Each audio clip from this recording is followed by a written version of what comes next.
If you live in Los Angeles, you develop tunnel vision as a survival mechanism. If you look too closely at the ground, you see things you don't want to identify.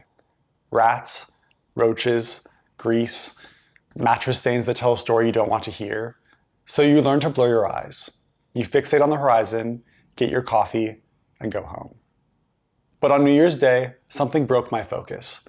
I was walking back to my apartment when a specific piece of litter caught my eye. It wasn't a wrapper. It was a page from a filled-out tracing book with the alphabet practiced in crayon. Then another sheet, a school assignment. The handwriting was wobbly, but eerily familiar. I looked at the name at the top, Joseph Murphy. Lying amongst the cigarette butts and gutter sludge was a class photo. 7-year-old me, staring back from the asphalt. I looked up the street and realized the scale of the disaster. My entire childhood was scattered across the pavement. I had just returned from Christmas with my parents. While I was home, my dad asked me to clear out the attic. I went up, expecting a few boxes of toys, but discovered my mom had kept everything. Literally everything. Every spelling test, report card, every class schedule. It was a museum of the person I used to be. I couldn't throw it away there. It felt too violent, so I packed it all. I dragged a suitcase filled with 20 years of paper back to Los Angeles. On New Year's Eve, I decided to digitize it. I spent the entire day, sunrise to midnight, feeding my life into a scanner. And in the rhythm of that machine, I found a strange grief. I always thought there were only two ways to handle the past. You're either the sentimentalist who keeps every movie ticket in a shoebox, or you're the minimalist who throws it all away without looking back. But standing there, I realized I was neither. I was bargaining. I wasn't scanning these papers to remember them. I was scanning them for permission to destroy them. I was reading letters from my grandparents to a 6-year-old me, looking at star student portraits drawn by my 3rd grade class. It wasn't just sadness. It was a heartbreak over innocence. I was mourning the simplicity of that kid and the fortune of having that childhood. To me, these were sacred texts. Having scanned everything, the files were secured. I hauled the suitcase down to the underground parking garage. There was one of those massive blue metal dumpsters sitting in the concrete corner. I opened the heavy lid and tipped the suitcase. I watched 20 years of my history tumble out and mix with the neighbors' Amazon boxes and empty soda cans. My sacred texts were just paper now, stirring together with the building's waste. I let the metal lid slam shut. I thought I was saying goodbye. But the next morning, the first light of the new year revealed the truth. The recycling had been taken to the street. Someone had climbed in. They had ripped through the trash looking for aluminum. They were looking for value. My childhood didn't have a nickel deposit, so they tossed it into the gutter. Staring at my own face in the dirt, I thought about My Own Private Idaho. I first saw this movie when I was 15 years old. Back then, I thought it was a tragedy about a boy looking for love. But standing there, next to the dumpster, the movie hit me differently. The romanticism was gone, and the brutal logic finally clicked in. We think we are the main characters of our lives. We think our memories are sacred, but to the street, we are just debris, obstacles in the way of the resource. My Own Private Idaho is the story of that debris. This is Mike Waters. He is played by River Phoenix, so the beauty is undeniable, but watching him now, the tragedy is inescapable. We are watching a ghost play a ghost. The character Mike is destitute. If you walked past Mike in Los Angeles today, you would use that same tunnel vision I used on New Year's Day. You wouldn't look away because he's litter. You would look away because you know there is a devastating reality behind those eyes, and you simply don't have the capacity to hold it. So I focused on the coffee. You focus on the commute. We use these small, selfish missions as shields to keep our tunnel vision intact. We keep walking because stopping feels dangerous. But the genius of this movie is that it removes the option to walk away. It forces us to stop. It forces us to live inside the exhaustion. The mechanism of that exhaustion is narcolepsy. Medically, it's a sleep disorder, but in the language of this film, it is a fuse box. When the emotional voltage of the world gets too high, when Mike is stressed or scared or cornered, his brain doesn't just shut down, it slams the brake. Now, as an editor, I recognize this. It isn't a fade to black, it's a smash cut. Most of us are forced to live through our trauma in continuous time. We have to sit in the room while the argument happens. We have to watch the car crash.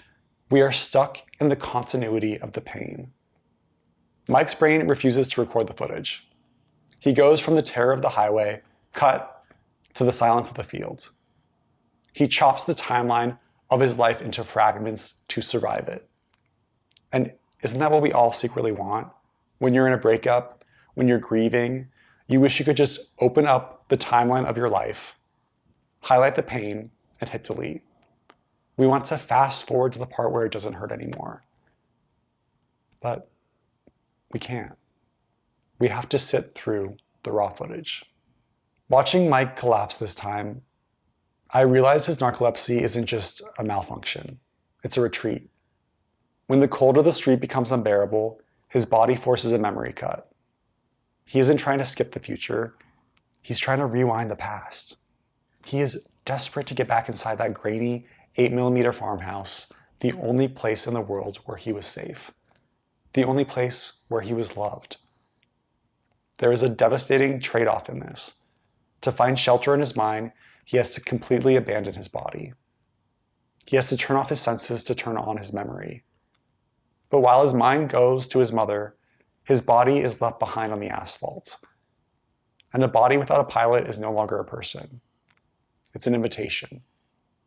Mike is face up in the dirt, unconscious, vulnerable, and when two men pull over, they don't check for a pulse.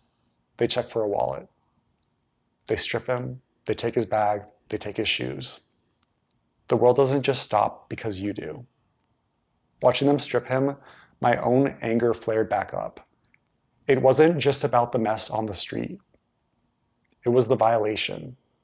I felt like a stranger had pried open a casket I had just peacefully closed. They rummaged through the remains of my childhood, decided it was worthless, and kicked the rest into the dirt. But those men aren't evil. The person who desecrated my casket wasn't evil. They were just efficient. To me, my papers were a museum. To the scavenger, they were just the wrapper around the aluminum. To us, Mike Waters is a tragic hero. But to the road, he is just inventory. He is a source of leather shoes and a warm coat. This is the central war of the film.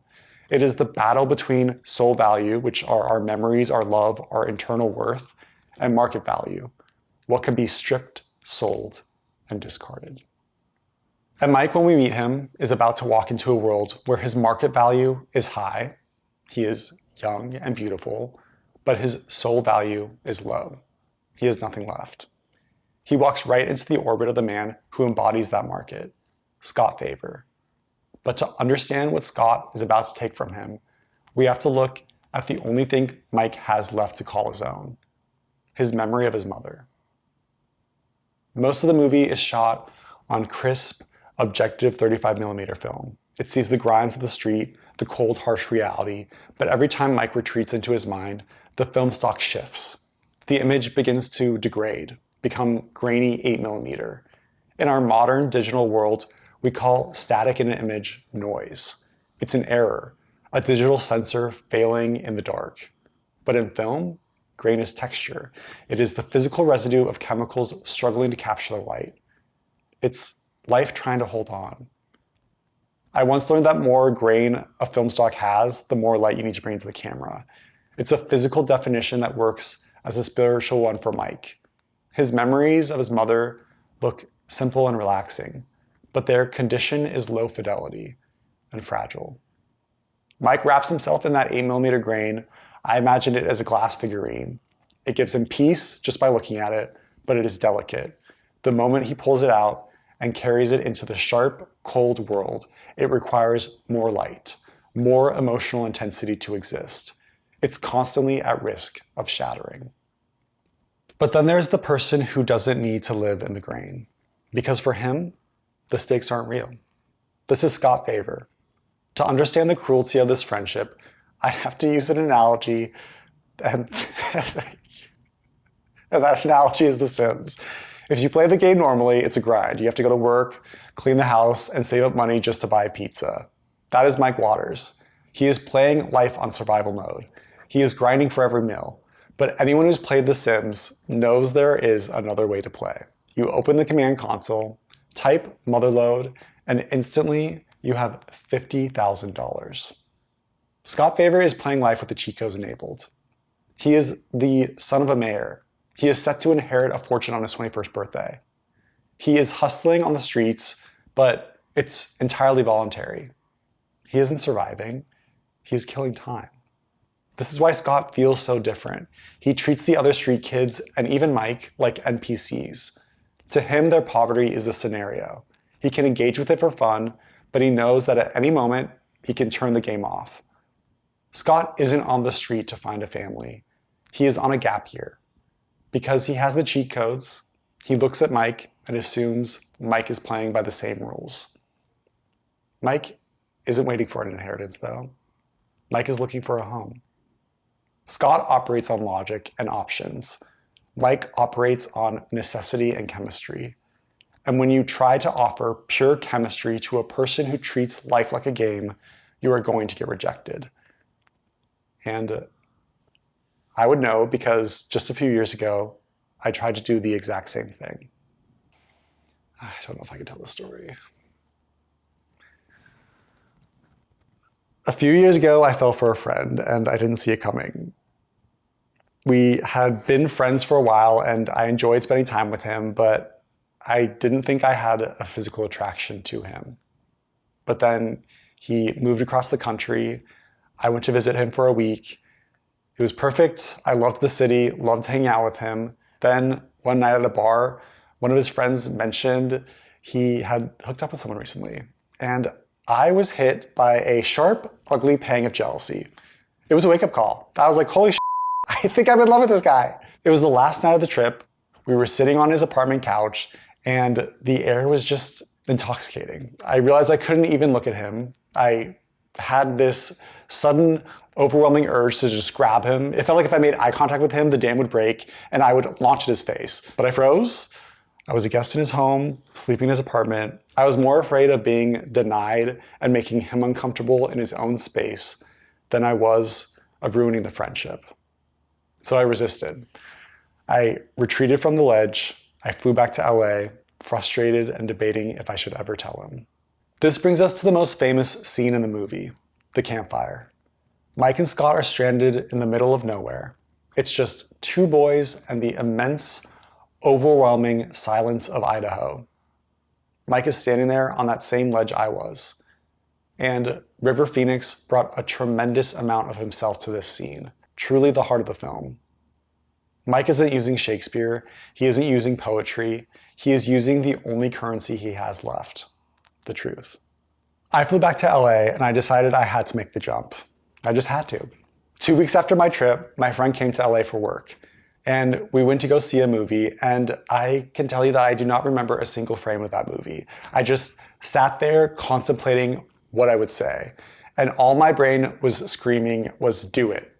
We got back to my apartment, we were sitting on the couch, and it just poured out of me. My heart racing then, as it is recounting it now, I said, you know, we've been friends for a while, but visiting you, I started to realize that I might have a romantic physical attraction to you. That is when Mike delivers the most rebellious line in the movie. I love you and you don't pay me. He is trying to break the transaction. He is offering something for free. My friend paused. I couldn't read his expression. Then he looked at me and said, well, you know, you live here and I live across the country. He started listing logistics. He talked about flight schedules. He talked about distance. I had just confessed my love, and he was responding with a spreadsheet. Has this ever happened to you? Poured your heart out to someone, and they look back and respond with the logistics, it made me feel insane. Like, in addition to my feelings being unrequited, I was getting a laundry list of all the reasons why this couldn't possibly work out. And two guys can't love each other. Two guys can't love each other. He isn't stating a biological fact. He is stating the rules of the game. He is citing the contract of his inheritance. He isn't rejecting Mike with hate. He is rejecting him with logic. My excitement drained instantly, replaced by this cold, sobering feeling of rejection. The friendship faded after that. The intensity was just too much. But I don't feel burned by the experience. When I was younger, I used to think Mike was foolish for saying it. I thought he should have known better. He should have protected himself. But now, I don't think Mike was foolish at all. I think he was brave. It would be foolish to put yourself out there and expect the other person to catch you. You can offer your love for free, and it's okay if the other person chooses to pay you back in logic. But even reflecting on it now, my friend was right. The logistics wouldn't have worked out. And in the years since that happened, the closest I have with my other gay male friends has developed so much. And I mean closeness in a non-sexual way. I realize that it's crucial for men to have that kind of intimacy. Just because we are both gay doesn't mean I have to launch at your face to prove that I enjoy your company. I don't need to turn every deep connection into a romance just to make it count. But Mike Waters hasn't learned that yet. He is homeless. He is narcoleptic. He is haunted by the road. When he looks at Scott, he doesn't know how to be a friend without also trying to be a savior or a lover. And that makes the ending of this movie inevitable. Mike looks at Scott and sees a savior, but Scott is just a tourist. And eventually, every tourist packs their bags and goes home. But there is a hypocrisy in me sitting here judging Scott Favor, because look at what I'm doing right now. I just told you a raw, personal story of my adult life, but I just didn't tell you it. I produced it, I shot it, I uploaded it. When those scavengers stole Mike's shoes, they were stripping him away for parts. In a way, isn't that what every storyteller does? We scavenge our own trauma. I took my soul value, my very real heartbreak, and I transmuted it into a video file to increase my market value on this platform.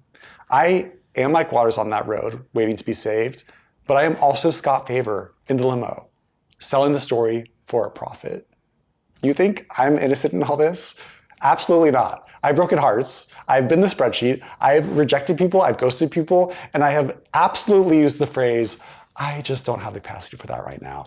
And perhaps this is the most shameful confession of all, that even our loneliness can be monetized. Being upfront about that cold, calculating editor inside of myself, I stopped seeing Scott Favor as a villain. I started seeing him as a mirror. Scott isn't just being a jerk. He is tearing himself in half. He is trying to decide which version of himself survives. And that internal war between the soul and the market is externalized by the two men fighting for his soul. On the street, he has Bob Pigeon, chaos, dirty, the king of the gutter. Bob offers soul value. He loves Scott without condition. Then there is his biological father, the mayor. Cold, the law, the inheritance. The mayor offers market value. The entire movie is Scott deciding which father he wants to be. He pretends he wants the freedom of the street, but if you watch, his Shakespearean lines are a performance. He's rehearsing for the role of the prodigal son. He needs the street to make his eventual return to the mansion look more heroic. He is using Bob as a prop to make his own biography more interesting, and that is why the ending hurts so much. Because Mike thought that they were living a life, but Scott was just building a resume. The movie ends with two funerals happening simultaneously. On the one side, we have the chaotic celebration of the street. On the other, the rigid, suffocating order of the establishment. Standing tall among the politicians and the priest is Scott Favor. He has finally shed the costume to step effortlessly into the role he was born to play. He hasn't just fixed his life, he has sanitized his own history, ensuring the grime of the street never actually touched his skin. And then, the look. For a split second, you hope the facade might crack, that the memory of the road might weigh more than the inheritance waiting in the limo. But there is no wave, no smile. This is the brutality of the edit. Scott looks at Mike and decides that Mike is a scene that doesn't make the final cut. To Scott, Mike is just footage that belongs on the cutting room floor. This brings us to the final minute of the film, where Mike ends up exactly where he started, alone on the road. The narcolepsy takes him, and he collapses, helpless against the gravity of his own life. When two men pull over, they see a human body lying on the asphalt. They steal his shoes, take his bag, and drive off, leaving him in the dirt. To us, Mike is a tragedy, but to the world driving by, Mike is just debris, a resource to be stripped and discarded. And standing there on New Year's Day, staring at my own face in the dirt, I finally understood the feeling. I had an urge to reach down into the muck, but I know they were ruined. The street had claimed them, and if I picked them up, I wouldn't be holding my memories. I'd just be holding wet trash. So I left them there. I had the scans upstairs at my apartment, safe, crisp, somewhat immortal files sitting on my computer, but my stomach still dropped. The scan captured them perfectly, but it wasn't real. The digital file was just data now. It was a ghost.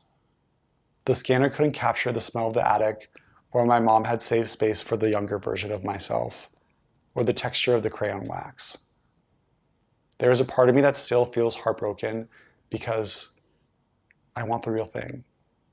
I want the tactile proof that I existed. But we can't hold on to paper forever. I know that hard drives crash. I know the digital files can corrupt, but I can copy them. Before the drive fails, I can transfer the ghost to a new machine. I can migrate the memory to a safe place. And standing there on the street, I realized that had to be enough. That's what this movie is too. Mike Waters is gone. River Phoenix is gone. We can't save him. We can't pick up River or his character's body off the sidewalk. And we can't stop the car from driving away. Watching this film is an act of migration. It's like backing up a hard drive before it fails. When we tell the memory of a person we loved to a younger generation, or when we show this movie to a friend who has never seen it, we are transferring the file. We become the new vessel. Maybe that's the only immortality we get. The paper rots, the bodies leave us, the hard drives erode and crash. But the feeling, that doesn't decompose. It just transfers. And as long as we hold on to that feeling, we stop the fall. We make sure he never hits the ground. The moment we share his story, we catch him.